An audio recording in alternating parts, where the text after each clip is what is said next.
One of those things that San Francisco has always tried to do is be number one, and they were number one as the worst market in the country for about 2 or 3 years. Where else in the world do you get this like environment? And we were just unfortunately a part of something, and I think everybody questions like what happened? How did this city that was literally the golden child become what it became? I think it's going to take time. I think it could take years. But really? I remember going to Italy and saying I'm from San Francisco, and the guys would just light up and laugh and be like, we love San Francisco, you know, and those great. I find myself picking up trash in the street. I don't walk by trash anymore. You care where you live. You care where you live matters.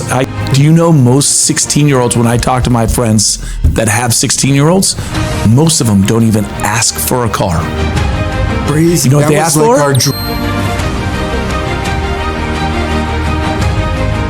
What's up, everybody? This is Simon with this episode of The Ideal Hour. I have Butch Haze here. He is a known real estate agent here in the San Francisco Bay Area. He's a very successful one. He also works for Compass, which is a huge company. We're going to talk about real estate. We're going to talk about San Francisco.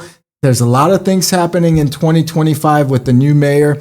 Butch, thanks for coming on The Ideal Hour. How are you today? Great. Thanks, Simon. It's great to be here and talking about my favorite subject, which is what's going on in San Francisco real estate. There's a lot going on in San Francisco. I mean, San Francisco's almost at a point where it's going to be reborn. Daniel Lurie has come on. How has this excited the city from the real estate perspective? Well, I think one of those things that San Francisco has always tried to do is be number one, and they were number one as the worst market in the country for about 2 or 3 years. Robert Reffkin, our CEO, came out and said, you know, the condo market in San Francisco nationally was the worst market in the country.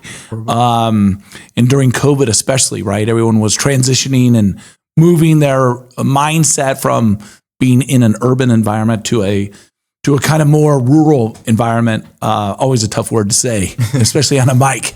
And what we've seen is San Francisco really take the city back. And I think what we saw was, you know, a movement for common sense. And Daniel was this candidate. I think we had like 8 or 9 mayoral candidate people. Yeah. And one of them came on the podcast. Mark Farrell, he's a great friend. I love that guy. And Daniel really represented all the ideals that everybody was really fighting for. Safe streets, like getting common sense, like no drug use on the street, and getting families back to San Francisco. And I think collectively, everybody's looking at San Francisco is one of the most beautiful cities in the world. I mean, I was driving here today, Simon, to come talk to you, and I'm driving across the Bay Bridge, and I'm looking at all the mountaintops from all around and 4 bridges and the water and the ship containers and this beautiful skyline. And I'm like, where else in the world do you get this like environment? And we were just unfortunately a part of something, and I think everybody questions like what happened? How did this city that was literally the golden child become what it became, where tourists couldn't even show up anymore? And I think people just got fed up, and they came and showed up to the polls. I think we sent across the board a movement that's going to continue for a while, and that is a new mayor. We went after the judges. We went after the DA, the sheriff, all those things. So I think we're going to see things transition really fast. We're already seeing it. I work at Ghirardelli, which is one of the beautiful landmarks of San Francisco. Charlie and the Chocolate Factory, I call it. We used to have car break-ins there every day, 5 to 10 shattered windows. I haven't seen that in 6 months. Oh, that's completely gone. And I think people are walking around going, I don't see the homeless anymore. You know, I think the Supreme Court ruling, all those things have really changed. In San Francisco, it's palatable because we've seen just in the last month 4 sales over 20 million. I saw that in Pacific Heights, right? Yes, Pacific Heights, Seacliff with Robin Williams' house. There was a Gold Coast home. we're not used to, like New York has those all the big time. listings, Palm right? Beach, New York. Sure. But you don't see it in San Francisco. Like 20 million is on the upper end now, just in the last 30 days. In Atherton, we've never really, like, we have a $55 million beautiful house, 88 Tuscaloosa. That's the most expensive zip code. It's just an unbelievable house. Zip code. We've seen 2 sales in the last month over 40 million. We hadn't seen that down there in Atherton in years. Yeah. So we're seeing the ultra wealthy, what we call the ultra high net worth, really move on real estate. And typically that's always a great sign.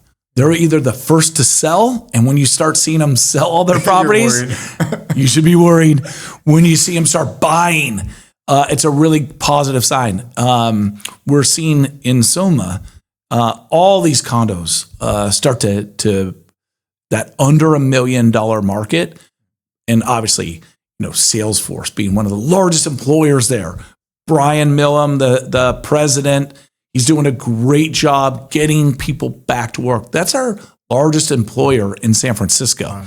And so, and then you have just a flood of VC money coming back to the market. OpenAI just took more space. All these companies. They took over the Old Navy building, right? From what I understand, the Old Navy. A bunch of buildings. They're going after a bunch of leases. And what sometimes we forget is all the ancillary companies that want to work with OpenAI or be close to now they're OpenAI. Coming in as well. We saw that with Genentech, right? Genentech came into South San Francisco. Blew it up. And all of a sudden you had 100 companies that wanted to get acquired by Genentech or whatever. And like 50 new buildings.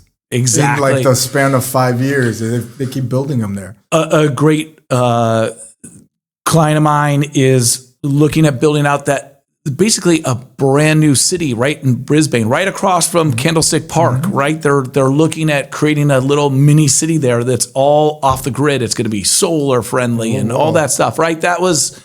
where Candlestick Park is, and just across the street there. I used to go to the games, the Niner games. I may look a little younger, but I remember those days. Candlestick was my favorite. But it's incredible, and you're absolutely right. To your point, when a company like OpenAI or a Genentech comes in, it expands all the other smaller companies to want to come in, and that flourishes the neighborhood. It helps the restaurants. It helps the real estate market, and we need more of that. And I was even told that by Genentech, and I found out they try to buy out UPS over there, and UPS would not sell because they want to build more buildings. And it's interesting because you have this idea that all of a sudden commercial real estate is down or gone, yet they're building buildings like you wouldn't believe. Well, it's really understanding the fundamentals behind the commercial buildings as well, right? When interest rates come down, you don't have to do anything to change the value, and the values go up. And then when interest rates, remember, they skyrocketed, right? They absolutely skyrocketed to the highest amounts in the shortest period that we've ever seen in history. So you had all these buildings that no longer could have recapture of income, and they become, for investors, dead assets. They're dead assets for that certain particular investor that had them as interest rates were coming down. And so they sell them off, and now a new investor gets to buy them at a very discounted rate, and now they're profitable again. And now we're going to see interest rates come down. We should see the interest rates come down, knock on wood. I am knocking. Over the next couple of years, they absolutely will. And we'll see those just be tremendous investment opportunities for commercial. The real estate and the commercial, the mall in San Francisco, the Westfield, I believe. It's Westfield. That was a nightmare. That was like, I would say that kind of emphasized what San Francisco was during that short period of time. Just completely dead. You know what I mean? That mall I've never seen dead. And I've lived in San Francisco for 30 plus years, or in the Bay Area, I should say. I really hope something gets done over there. I hope we continue to revitalize the city. I still think SoMa has a lot of work to do because I own a condo in the SoMa on 8th and 7th and Mission. And that area still has the drift from the tenderloin, or a lot of people kind of walking in, and the tenderloin still is not that tender, especially at night if you drive through it. But I think Daniel Laurie seems to have the right approach in regards to making sure that not only the businesses are protected in the area, but also the real estate investments and the tourism. I mean, the tourism took such a big dip. I've never seen people, and I think I've shared this in other podcasts, where they weren't as proud to say they're from the Bay Area or San Francisco, especially San Francisco.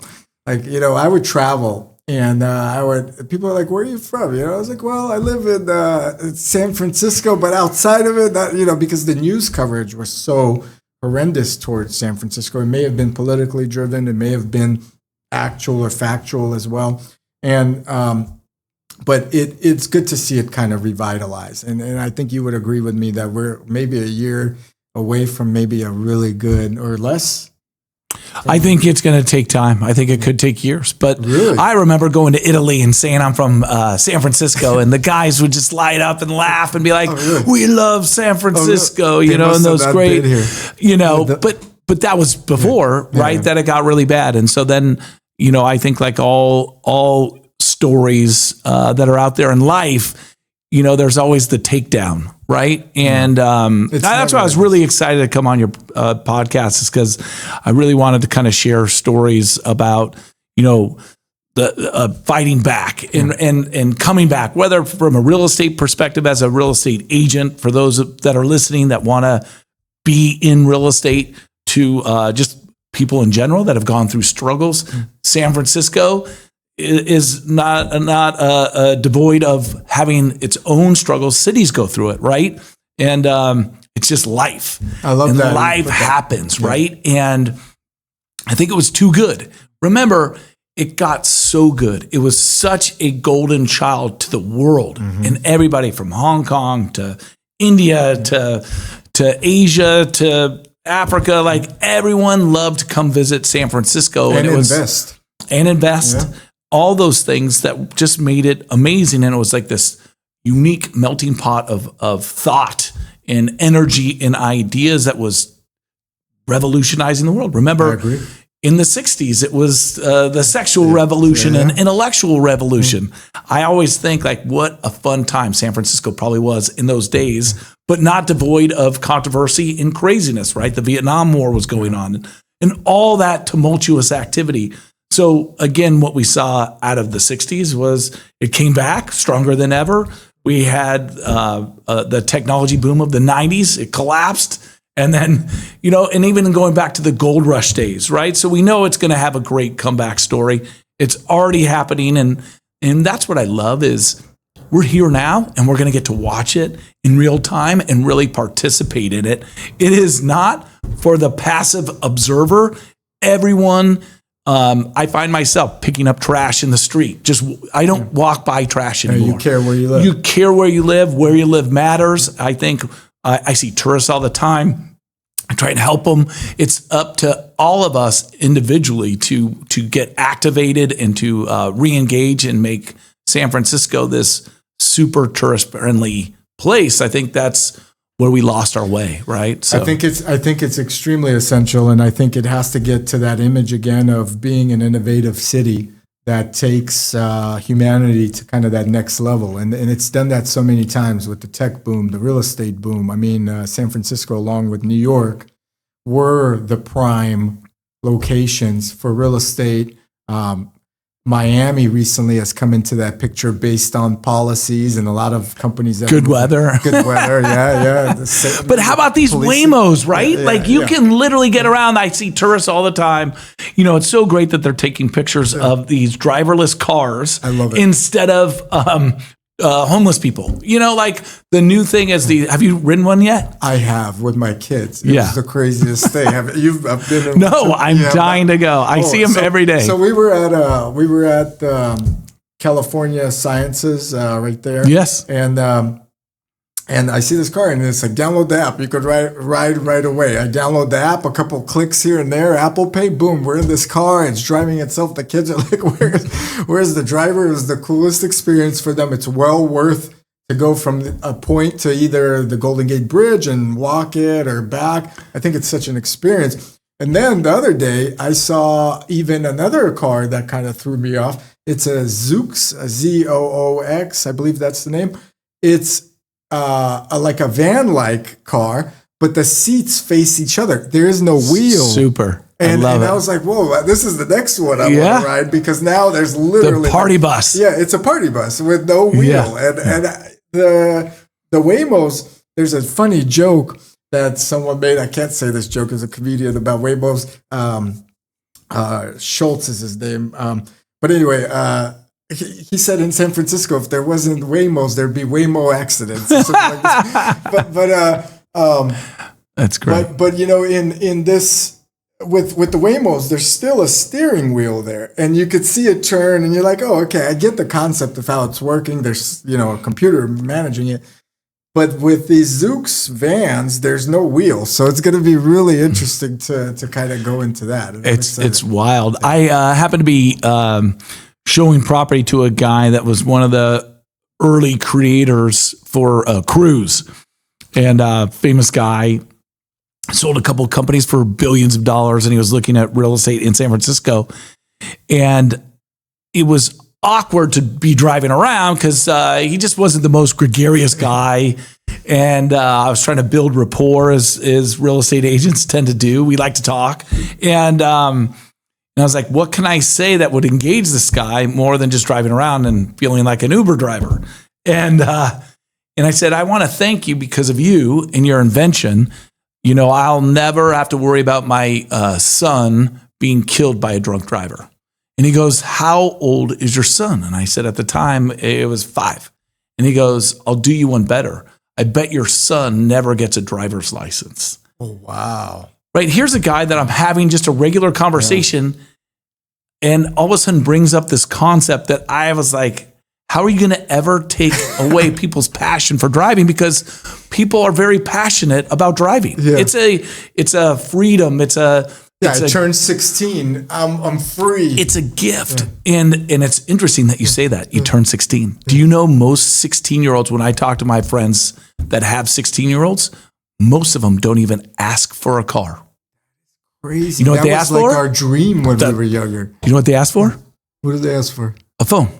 Oh my gosh. They can, and this is the crazy thing, they can go further on an iPhone than they could ever go in a car. Probably true. I mean, right? Because you can FaceTime somebody in China. You can FaceTime somebody in Europe. Like the depth and breadth from which they can travel and interact and goes communicate. Yeah. Right? That's what humans need to do. And it's so interesting. But I asked him, I go, well, how are you going to get around people's passion, right? Motorcycle guys or whatever, you know? And he goes, my concern and need for safety outweighs your desire for a passion. Wow. You'll go to a track and be able to drive, but there will be no drivers on the road. And I thought about it. And I go, wow. And it's interesting, but it makes sense. Totally makes sense. Yeah. And then what's even more interesting is my last car was Volvo. Yeah. And I got it because it's like Tesla.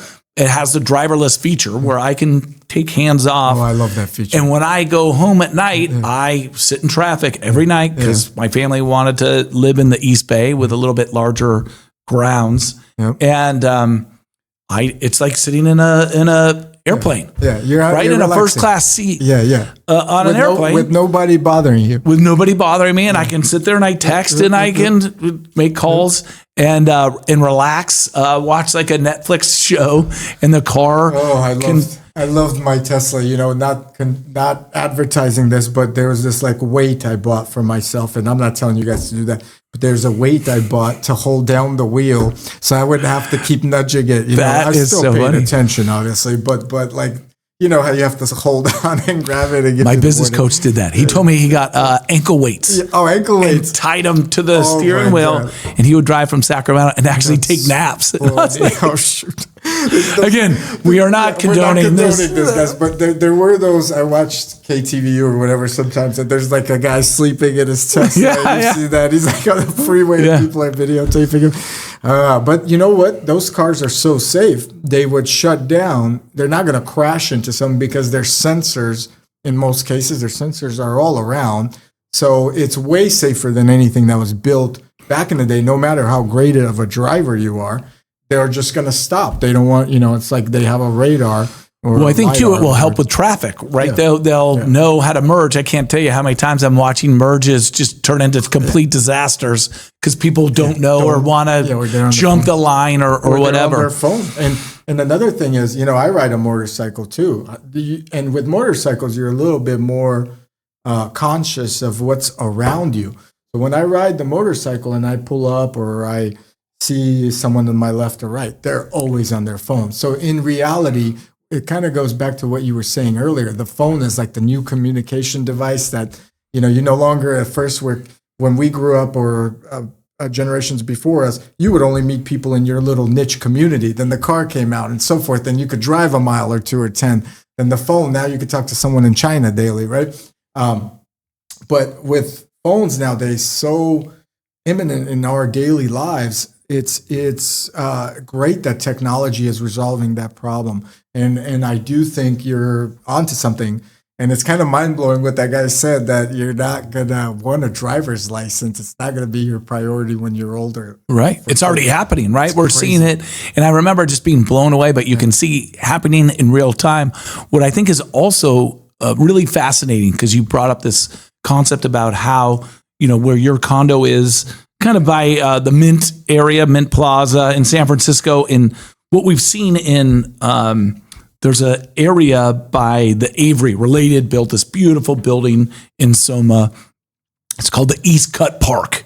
And so what they did is they put in all these pickleball courts and little soccer courts put in all these container that are now restaurants and bars. And so they can turn small areas into mini parks. Wow. And the East Cut Park also has a little area where they do their own cleanup and own security. So it's a really unique concept that I think we're going to see evolve in all cities across the country, in New York, Chicago, Detroit, where cities in different districts create their own security and their own little parks, because the budgets won't allow a certain level of protection. And they're like, hey, we're going to take this over. Yeah. And I think that we're going to see this in lots of areas where they clean it up. Like, you won't see any garbage. I would love that. If San Francisco could clean up the garbage, which it totally can. I mean, they've done it when I believe the Chinese president visited here, and it was like so clean. I was like, this is the cleanest. Right. But I mean, fenced off and all. But I think the community coming in together that wanted it clean, and the proper leadership, which is coming in, and it'll be great. And I love the concept you're talking about, where each kind of neighborhood has its own little beautiful restaurant, park-like feel. It just gives this really nice essence of community, right? Well, I encourage everybody to go check out the Stagecoach mini golf in San Francisco. It's down in Mission Bay. It is just a phenomenal place to visit. They have food trucks, bars, mini golf. It's 2 blocks. You're in this urban environment across the street from the Chase Center.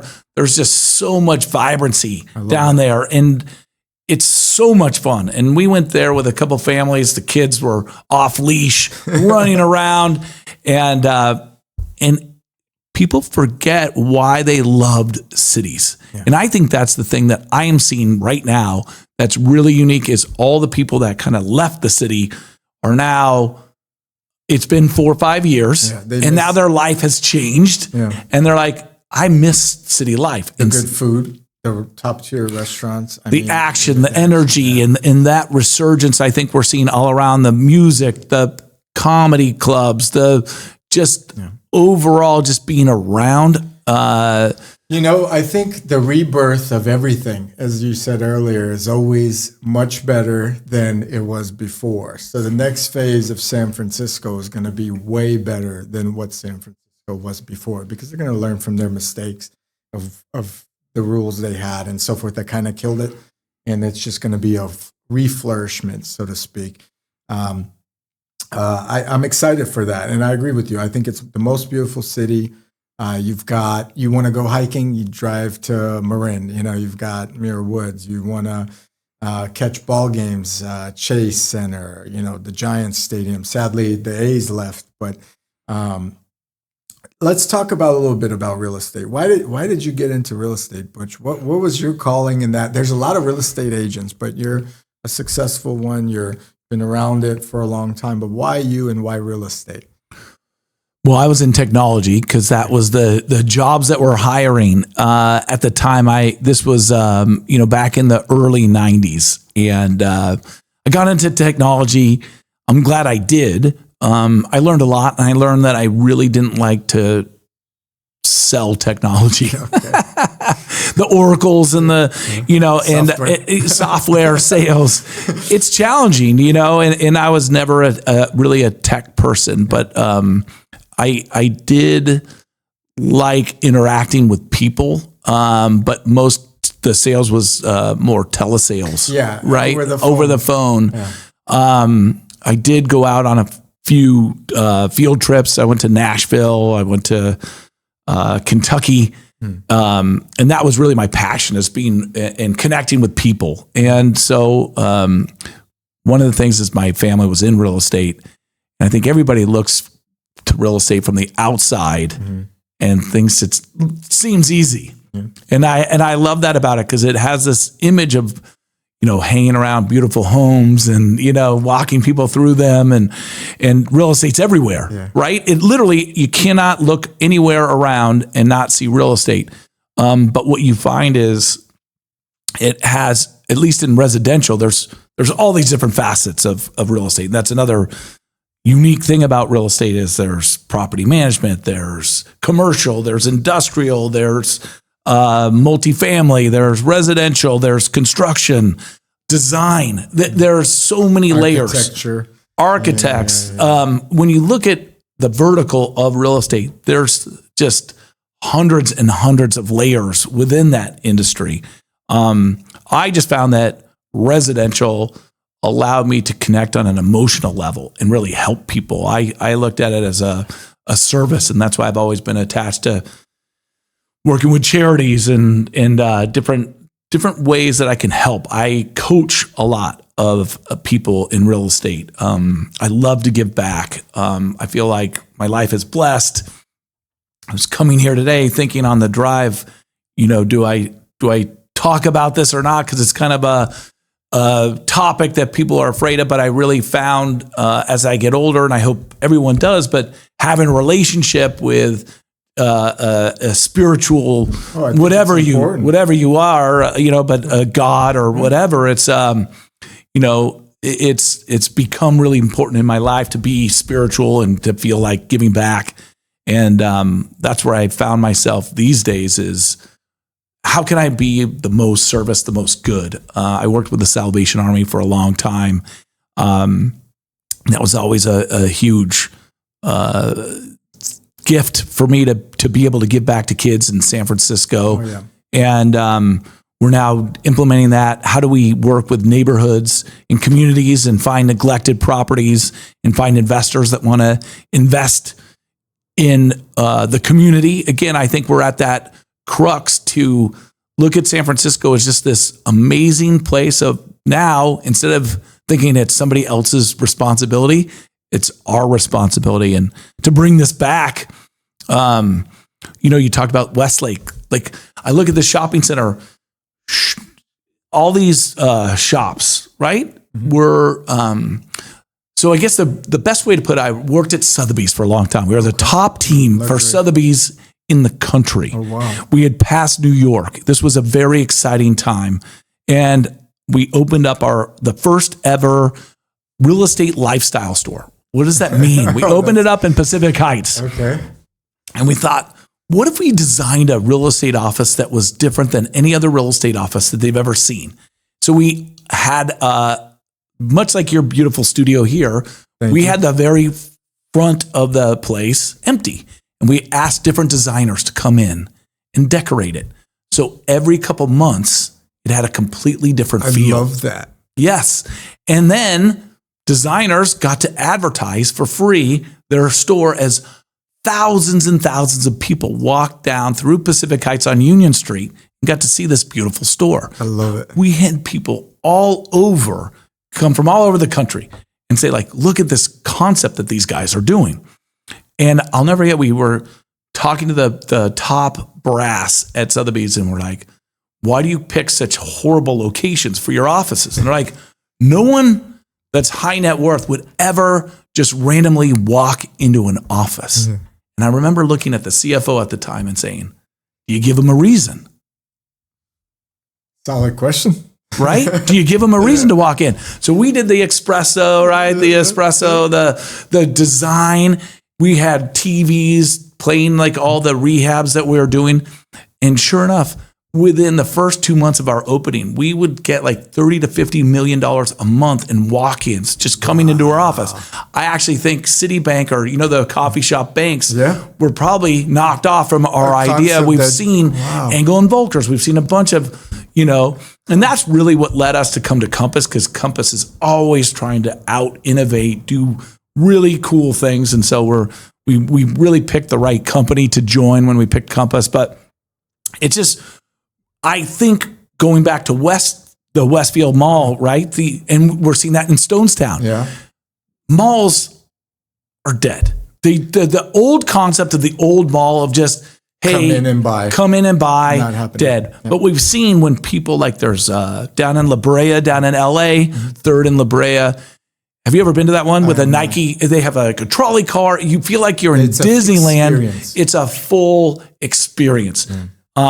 You got to do some resi, like Santana Row down in, right? Yeah. Down there. Yeah. How do you create this environment of living, experience, restaurants, entertainment, and make people want to go? I don't want to go just to a regular mall. I love that. Right? And so it's a waste of time. You could order on Amazon. I can order it on Amazon. Yeah. Exactly. Yeah. So I look at Westlake. One of the biggest things that I think we're going to see is, and people are talking about that, how do we reconstitute old crappy buildings or old crappy malls and turn them into something that's unique? And there's visionaries out there all the time. Yeah.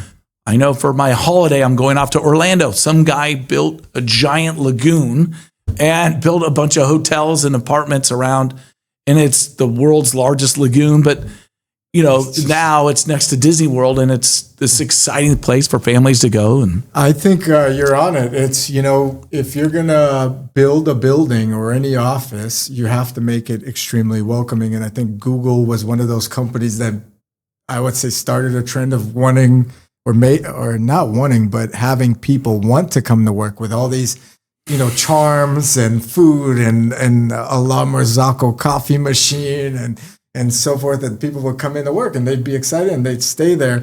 And it's very interesting how you at Sotheby's brought people in with coffee and how does the place look today and so forth. So it made people want to not only come in once, but continuously come back as well.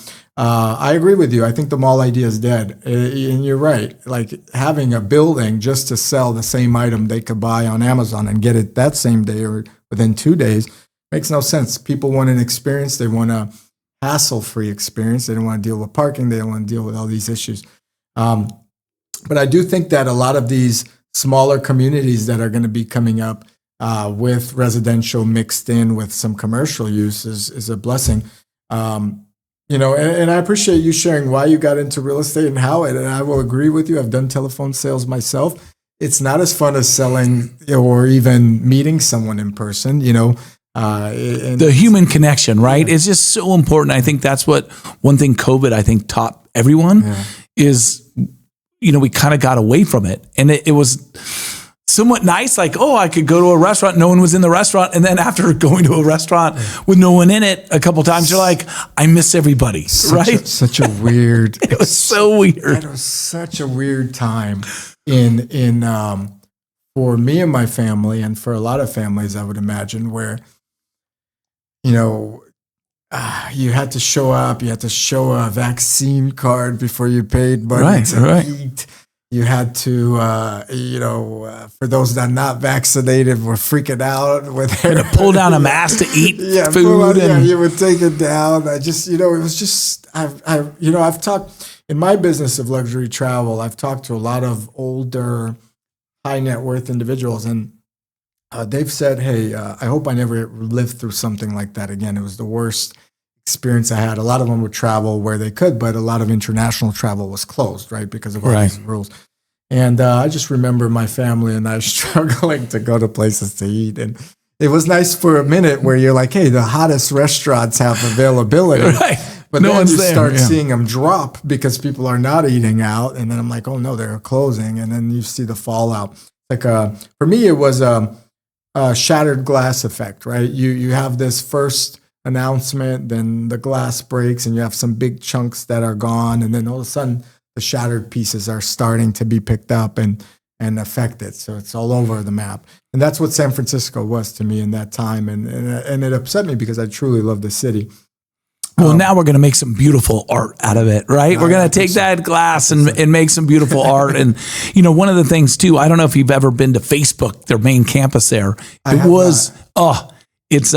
used to be Silicon Graphics campus. Okay. And they actually, I was gifted with being able to take a tour there. Oh, wow. And they actually keep the sign. So Facebook, the like button is the sign everyone takes their picture with there. But on the back, it actually has the Silicon Valley or Silicon Valley graphics. And the reason I heard the rumor is so that they never forget. That if they are complacent, and I think that we could go back to San Francisco being complacent at their top of their game. I think going back to the Facebook campus, they have all these restaurants, barbershops, movie theaters, all on campus, and it's so unique. I think it was a guy from Disney that did the thing, but I look at that. You do that to Westlake or Stonestown. I think that's the plan, and I think we'll see just so many areas build residents, right? We know we need like 60,000 new units, those types of things. We have these 3D printers that are, now you can build a home. I've seen that. Right? It's incredible. These things are so exciting. I mean, just the fact that we live at this golden age where astronauts are stuck in space and there's a guy that goes, I can go get those guys. Can you believe? Elon's crazy. We literally have a guy. He did so many things. I don't even know how he's managing that. Whether you like him or hate him, that was pretty unique in that people are stuck in space, and a guy goes, "I can do that. I can go get him." And then drop it. Yeah, and he did. Like, so again, whether you like Elon or whatever, there's another guy that's going to be like, "What about this?" Take it to the next level. And that's what San Francisco represents is this idea like we can have all these companies leave San Francisco, but at the end of the day, there's so many innovators, so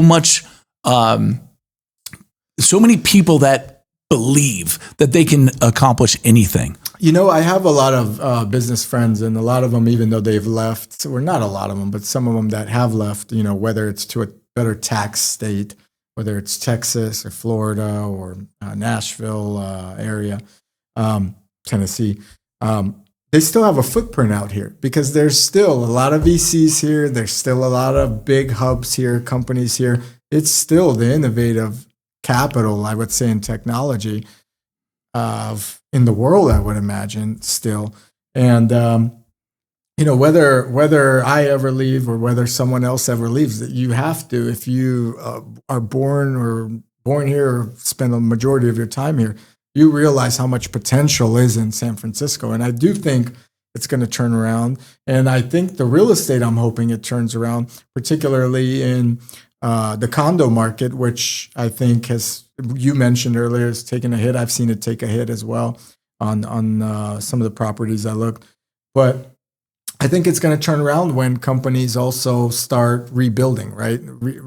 Having more in-office work. I know San Francisco, for most workers, even in the government, just required people to come in either 4 or 5 days a week, or maybe 3 to 5 days, I think, before there wasn't a requirement.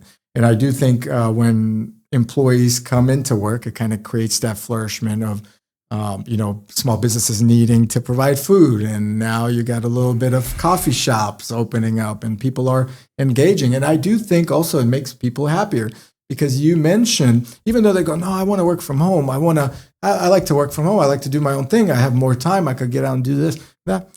But depending on what office you're in, are you truly happier not seeing anybody for a long period of time or that day?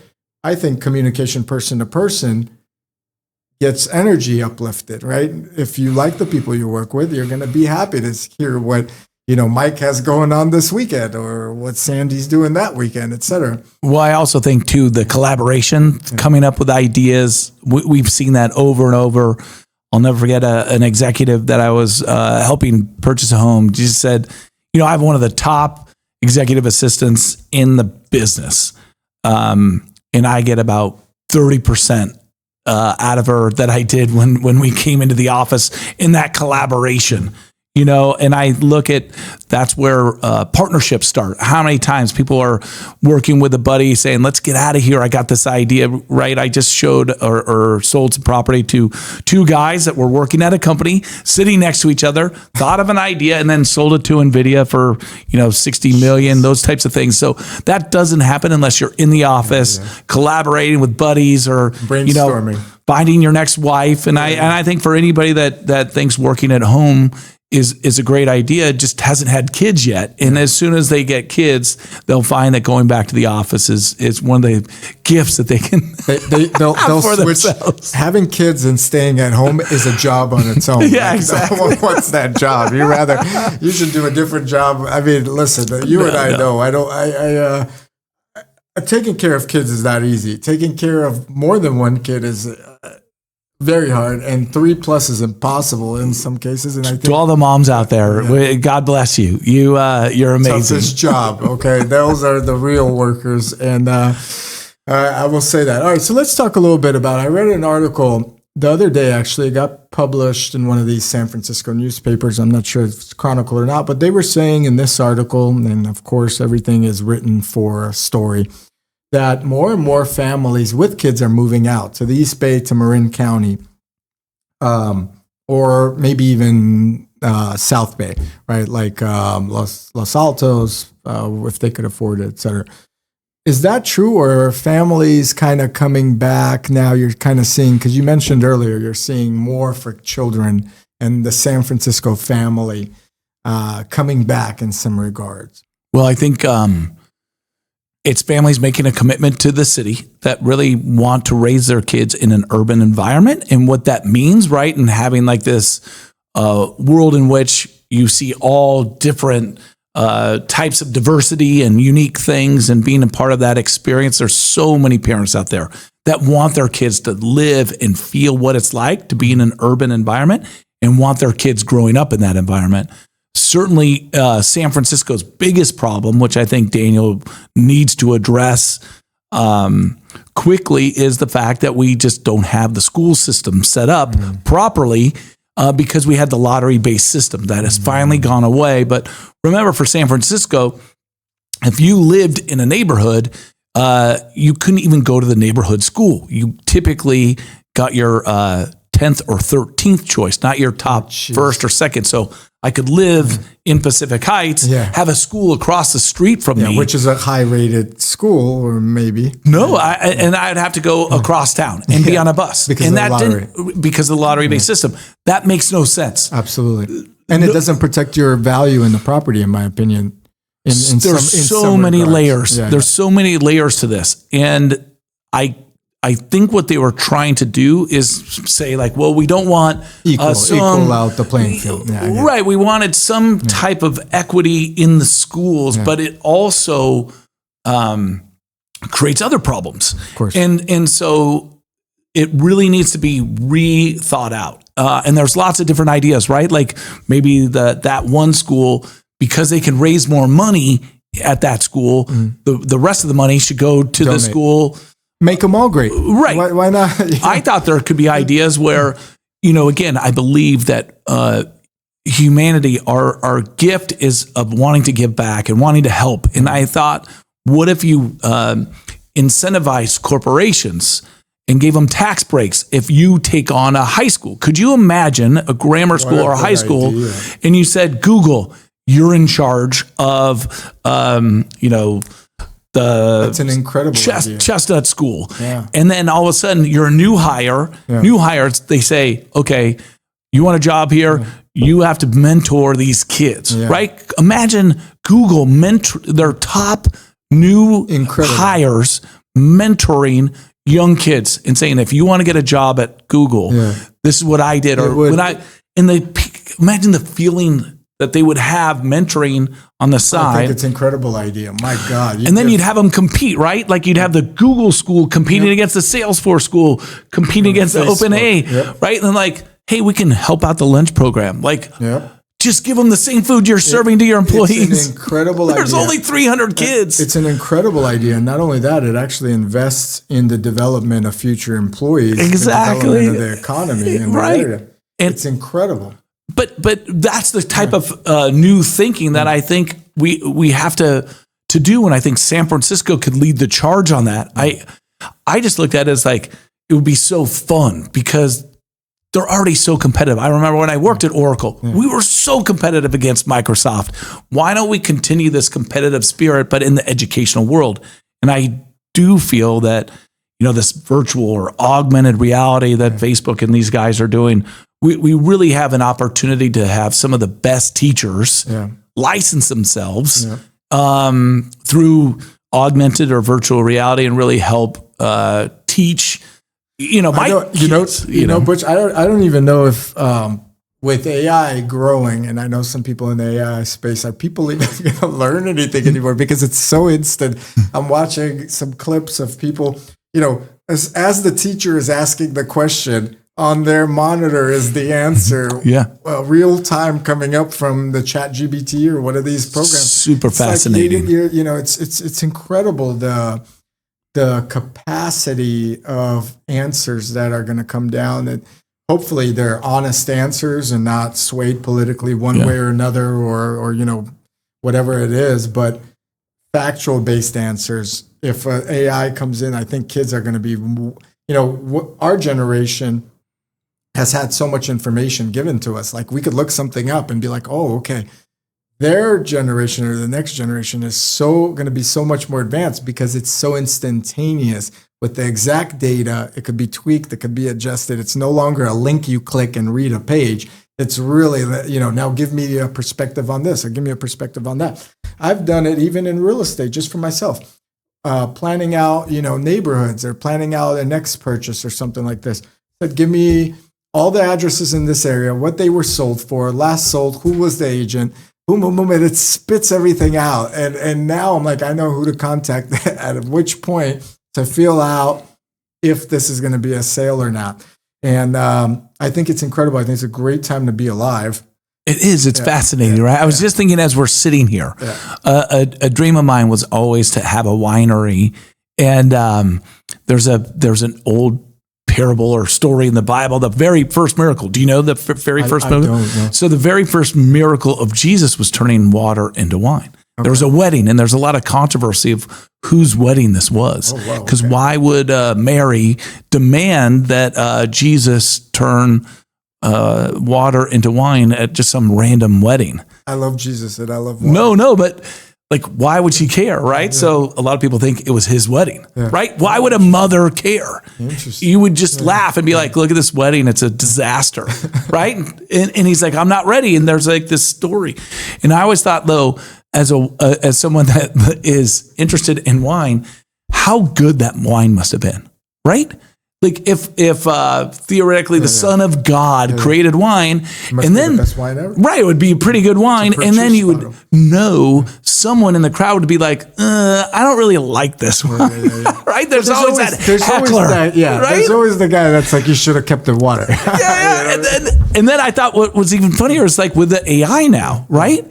They will be able to make incredible wines, like the robots will make incredible wines. So to your point. Does everything become generic, right? There's robots now we talked about robots driving cars.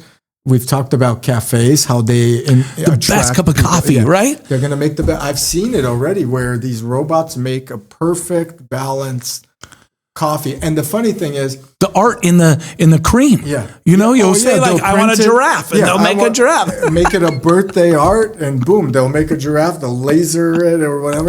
It's incredible. I've seen it work.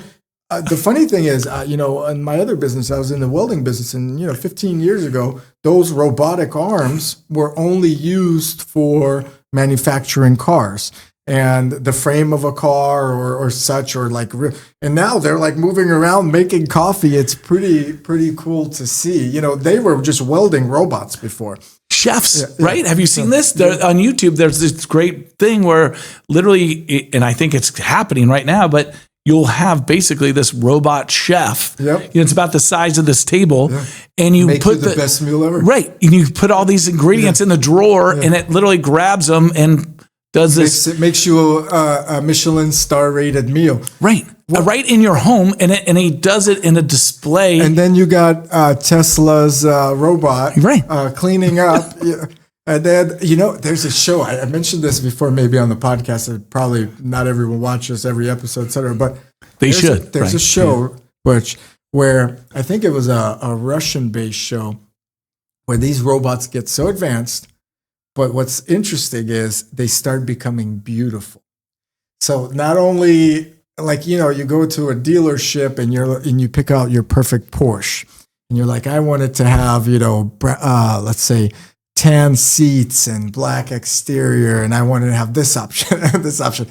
I think in the future, and this is what the show try to convey is, we're going to be able to pick a robot we fall in love with, which is really weird. Now it's weird talking about it, but if you think about it in concept, first your robot's going to clean your house, and it's going to be the most helpful robot and the nicest to you, and there's going to be no arguments. And then all of a sudden, these beautiful robots are going to start coming out. And then people are going to build their robot for companionship. And they're going to build their robot for love. And it might be the next, I don't know if they're going to marry a robot, but it might be something. So in this show, people are picking out their robot that they fall in love with. And they live a life with this robot. They're not looking, obviously, to have kids or whatever. But in the show, it turns dark because the robots start killing people. But in this case, I actually see people having like a fake robot dog. I see people having a robot girlfriend. Yeah. And I sound crazy to say that, but maybe if in 20 years we go down the I know, line. Simon, but you need to be yelled at by a woman to get anything done, right? If they're not nagging at you, I think the reason why I think that show turned dark is just like my wife threatens to kill me all the time. The men, we have a way of, we have a way of driving anything around us crazy, and wives are no exception. They literally, and so I would imagine if you married a robot, the robot would eventually turn on you because it's like, how could you keep doing this? Well, two things, Butch. It doesn't mean the robot female can't yell at you. You just tell her to. Yeah. And the second thing is women can order a man robot too and make him look like Tom Cruise. And I totally agree with you. We need to be checked every so often. Without the checks and balances, without getting yelled at, nothing would get done. Yeah, absolutely. But you know what? Mark my words. It's probably going to happen. It's going to be an interesting time. No, it is fascinating when you play it out there. Does it get to that? But anyway, I think all this happens in the future. But it really, San Francisco is at the epicenter of so many fascinating things. So if we were to bring it back in terms of real estate in San Francisco, I think we'll just continue to see San Francisco be this innovation capital. I think this new way of living in hybrid kind of mall, Santana Row, live, work spaces is San Francisco will be at the forefront. We talked about, robots kind of replacing some positions, chef, car driver, Uber driver. I think Uber drivers are going to be gone because now the cars are working for themselves and a lot of people may need work. What about real estate agents? Are you worried about AI sales? I mean, in Portugal, I read an article that the first AI real estate company reached 100 million in sales, which is basically all AI driven. I don't know the full details. They didn't explain it, but are you worried? Like, let's say someone up and coming, wanting to be a real estate agent, wanting to take advantage. Are real estate agents' jobs at risk because of all these AI concepts, or do you still need that human to human? Right. I don't know. I think I could see in the near future would be great is I remember an old business partner of mine had this idea of, how do you be multiple places at the same time? Right. So maybe, virtual robots where I don't have to be at the house for security and showing an open house, but that I could be there to answer any questions. Like a FaceTime. Right. Like a instant FaceTime on the robot itself. That's where I think real estate could be really valuable, right? I could be in 4 markets or 4 houses. Or 10. Right. I think people, the interesting thing about residential is just, and I think we've heard this over and over, is I don't know what I want, but I know what I don't want. But I really need help. Like part of my job really is a therapist. I think the best real estate agents in the world are some of the best therapists. I often say we get paid directly proportional to the therapy that we give. If it's good therapy, we get paid. If we give bad therapy or bad advice, and there's all these complexities to the human psyche, right? And what people are going through, whether it's birth of a child and starting a family, if it's divorce, death, right? And there's all these complexities, tax implications, all these things that a robot could figure out, but it's emotionally, right? How do I walk in and help people go, this is the right, feel good about, or this is the right decision for you. And I feel good about it. I think we all suffer from buyer's remorse in anything that we do, any major purchase, any minor purchase. Have you had clients that complete buyer's remorse? Everyone. I do it all the time. Every time I get a car, I lease cars all the time. I'm like, do I really need this car? Did I get it? Did I do this right? And I remember my house, it took me about 6 months before I hung a single frame on the wall. I was like, because you were considering getting out of there, or just because I didn't feel like my house. It didn't feel like I should be here, or should I be here? Am I, all whatever psychosis. And I remember really wanting to channel that because, think about it for buyers too. They're getting in this competitive situation. The biggest thing that I see is something that a great mentor to me, this gal, Carol Rodoni, she was phenomenal. She ran Elan Pinnell, which was a great boutique real estate company in the peninsula. She was just a phenomenal person, leader in real estate. And she used to come talk to us and share her concepts about auctioning in a different way than traditional auctions for real estate. And I always thought that in a competitive environment, because there is such heartbreak with buyers that are very emotional. I mean, I just had it with some great clients of mine. They're looking in Marin to buy a $2 million house. Which is entry level there. Which is entry level there, which is amazing to even think about, right? Crazy. That's crazy. And that's not a big house. For those listening around the world or in the U.S., that's not a big house. It's a 3-bedroom rancher that has some quirks to it. Yeah, you're going to have to spend more money, right, to make it right. And so you look at that and you go, "Wow, that's incredible!" Right? And yet they need to get a house. Yet there's 10 to 12 offers.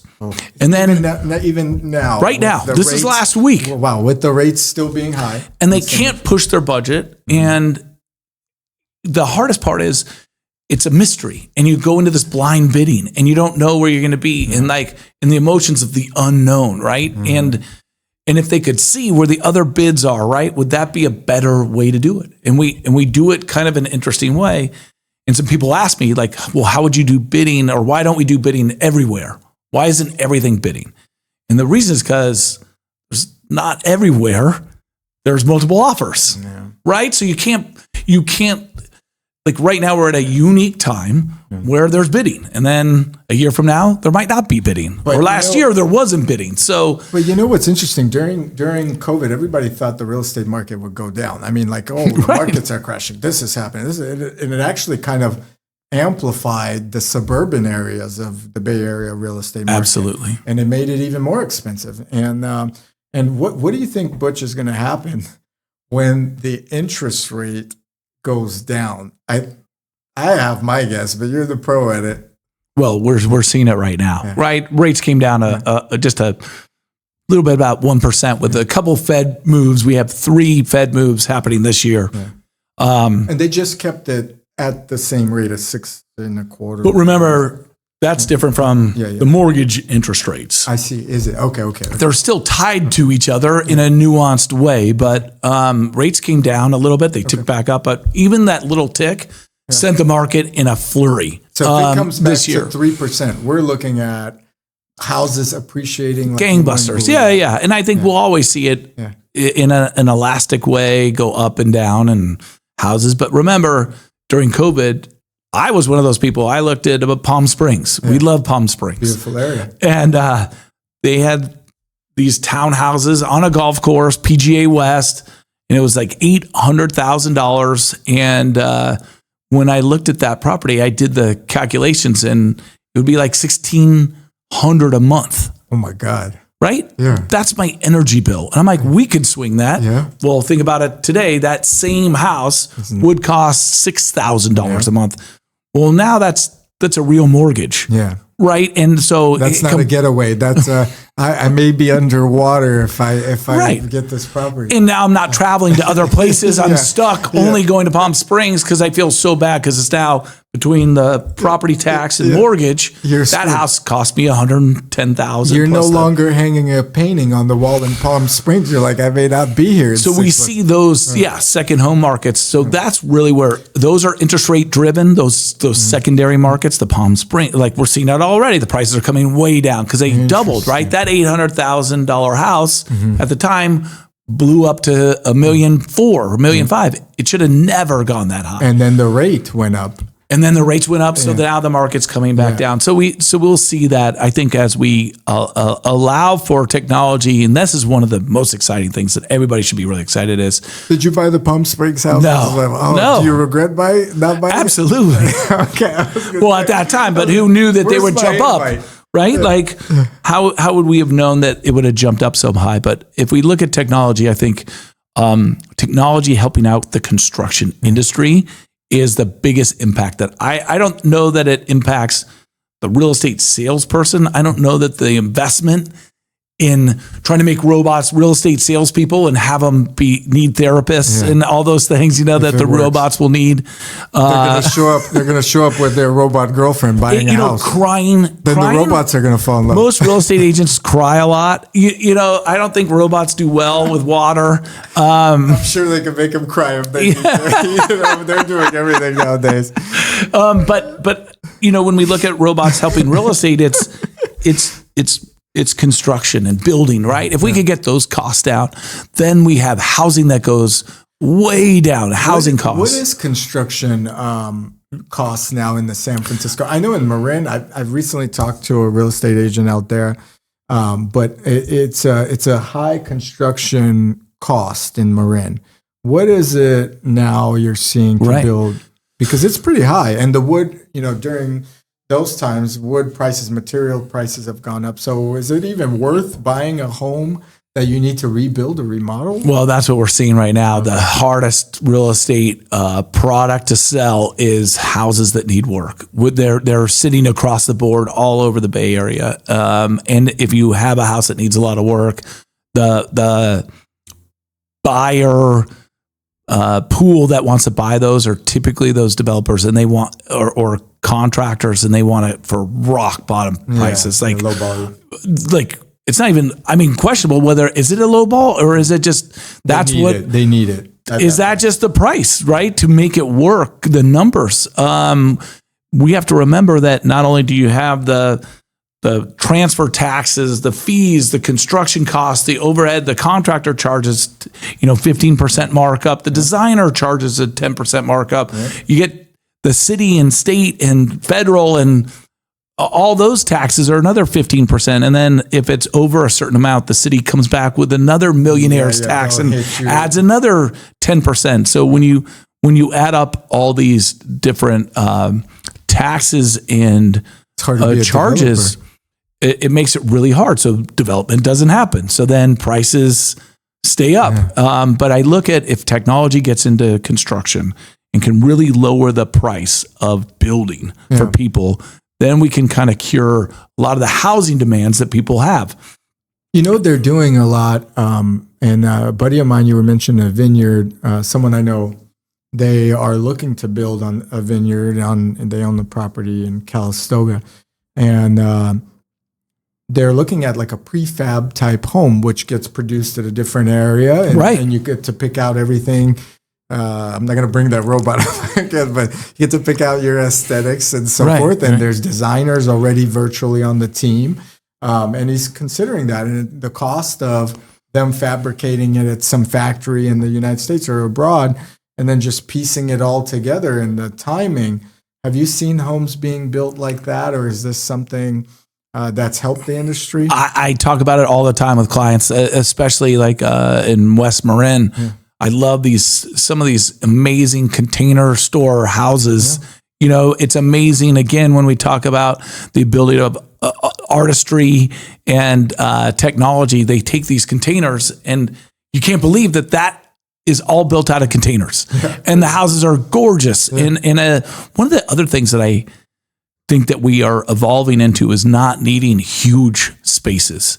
I find that a lot of my clients that are high net worth to medium net worth to normal, I don't need the 4,000 square foot house. I don't want to take care of the 4,000 square foot house, the 5,000 square foot house, the 10,000 square foot house.